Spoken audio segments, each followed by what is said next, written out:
Space बहुत बड़ा है, इसमें स्टार्स, प्लैनेट्स और गैलेक्सीज है, लेकिन इसमें और भी रहस्यमयी चीजें हैं। ब्लैक होल, सोचो एक ऐसी जगह जहां ग्रेविटी राजा है, इतना स्ट्रांग कि कुछ भी, लाइट भी नहीं बच सकता। वो है एक ब्लैक होल। ब्लैक होल खाली जगह नहीं होते, ये बहुत डेंस रीजन्स होते हैं जहां मैटर एक छोटे से वॉल्यूम में स्क्वीज्ड होता है।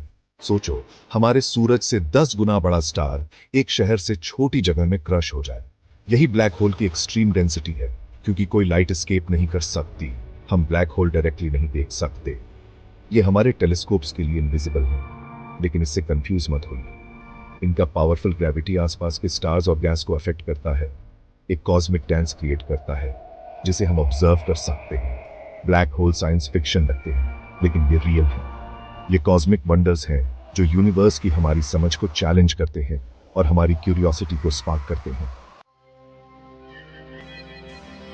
स्टार्स कॉस्मिक फर्नेसेस की तरह होते हैं, बिलियंस ऑफ ईयर्स तक ब्राइट बर्न करते हैं। लेकिन स्टार्स की भी एक लाइफ स्पैन होती है। जब मैसिव स्टार्स का फ्यूल खत्म हो जाता है तो वे अपने ही ग्रेविटी के नीचे कोलैप्स हो सकते हैं। ये कोलैप्स एक सुपरनोवा ट्रिगर करता है, एक स्पेक्टेकुलर एक्सप्लोजन जो पूरी गैलेक्सी से ज्यादा शाइन कर सकता है।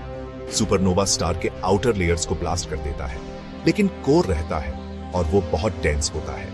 अगर कोर काफी मैसिव है तो ग्रेविटी पूरी तरह से टेक ओवर कर लेता है। ये कोर को और क्रश करता है, एक ब्लैक होल क्रिएट करता है। इसे ऐसे समझो जैसे एक अंगूर को तब तक स्क्वीज करो जब तक वो छोटा और छोटा ना हो जाए। आखिर में बस एक tiny point of incredible density बचता है। यही होता है जब एक ब्लैक होल बनता है। सारे स्टार्स ब्लैक होल नहीं बनते। हमारा सूरज फॉर एग्जाम्पल काफी मैसिव नहीं है, ये इवेंचुअली एक व्हाइट ड्वार्फ बनेगा, एक बहुत छोटा और डेंसर ऑब्जेक्ट, लेकिन ब्लैक होल नहीं। ब्लैक होल बहुत स्ट्रेंज ऑब्जेक्ट्स हैं। ये अपने आसपास के टाइम और स्पेस को वॉर्प करते हैं। ब्लैक होल के पास टाइम स्लो हो जाता है, इसे टाइम डिलेशन कहते हैं। अगर आप किसी को ब्लैक होल में गिरते हुए देख सकते तो आप उन्हें स्लो होते और इवेंचुअली टाइम में फ्रीज होते देखेंगे। ब्लैक होल बहुत पावरफुल भी होते हैं। इनका एक पॉइंट ऑफ नो रिटर्न होता है जिसे इवेंट होराइजन कहते हैं। एक बार जब आप इवेंट होराइजन क्रॉस कर लेते हैं तो वापस नहीं जा सकते। ग्रेविटेशनल पुल बहुत स्ट्रांग होता है। अपने नाम के बावजूद ब्लैक होल असल में होल्स नहीं होते, ये स्टार्स और प्लैनेट्स की तरह मैस वाले ऑब्जेक्ट्स होते हैं। फर्क बस ये है कि इनका मैस एक बहुत छोटी स्पेस में कॉन्सेंट्रेटेड होता है, एक्सट्रीम ग्रेविटी क्रिएट करता है। Black hole cosmic vacuum cleaners नहीं, ये अपने आसपास की हर चीज को सक नहीं करते। अगर हमारे सूरज को सेम मैस के एक ब्लैक होल से रिप्लेस कर दिया जाए तो पृथ्वी यूजुअल की तरह ऑर्बिट करती रहेगी। सेक्शन 4, ब्लैक होल्स का एक ब्रह्मांड, विभिन्न प्रकारों की खोज। ब्लैक होल अलग अलग साइजेस में आते हैं। स्टेलर मैस ब्लैक होल सबसे कॉमन टाइप है। ये मैसिव स्टार्स के कोलैप्स से बनते हैं। सुपर मैसिव ब्लैक होल वहीं हमारे सूरज से मिलियंस या बिलियंस गुना ज्यादा मैसिव होते हैं।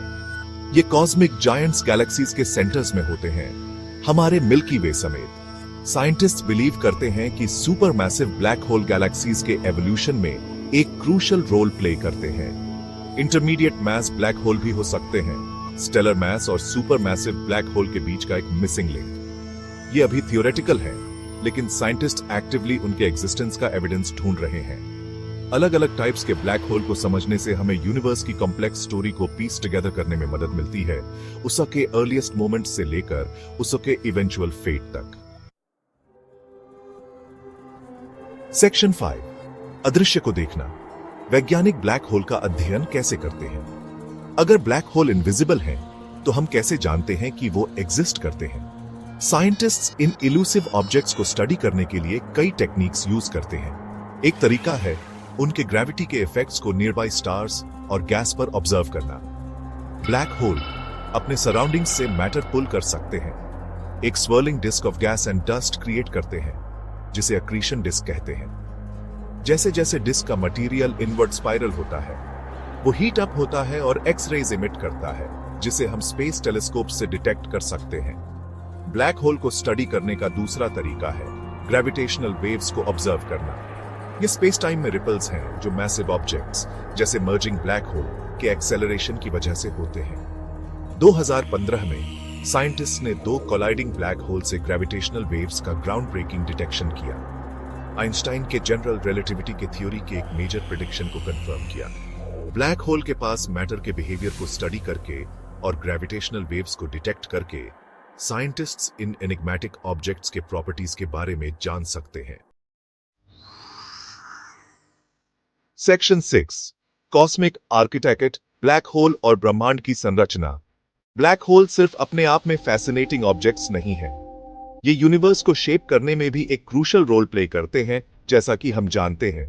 खास तौर पर supermassive black hole active galactic nuclei या AGN के पीछे इंजन्स माने जाते हैं। ये यूनिवर्स के सबसे एनर्जेटिक ऑब्जेक्ट्स में से कुछ है। इलेक्ट्रोमैग्नेटिक स्पेक्ट्रम में बहुत ज्यादा रेडिएशन इमिट करते हैं। AGN द्वारा रिलीज की गई एनर्जी स्टार फॉर्मेशन रेट्स और पूरी गैलेक्सीज के एवोल्यूशन को इन्फ्लुएंस कर सकती है। ब्लैक होल यूनिवर्स में मैटर के डिस्ट्रीब्यूशन में भी रोल प्ले करते हैं। AGN से निकलने वाले एनर्जी और मैटर के जेट्स वास्ट डिस्टेंसेस ट्रैवल कर सकते हैं, सराउंडिंग इंटरगैलेक्टिक मीडियम को हैवी एलिमेंट्स से एनरिच कर सकते हैं। सेक्शन 7 रहस्यों का खुलासा, ब्लैक होल और अन्वेषण का भविष्य।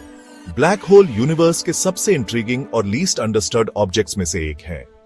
ये फिजिक्स की हमारी करंट अंडरस्टैंडिंग के ब्रेकडाउन को रिप्रेजेंट करते हैं, जहां ग्रेविटी इतना एक्सट्रीम हो जाता है कि वो स्पेस टाइम के फैब्रिक को ही वॉर्प कर देता है।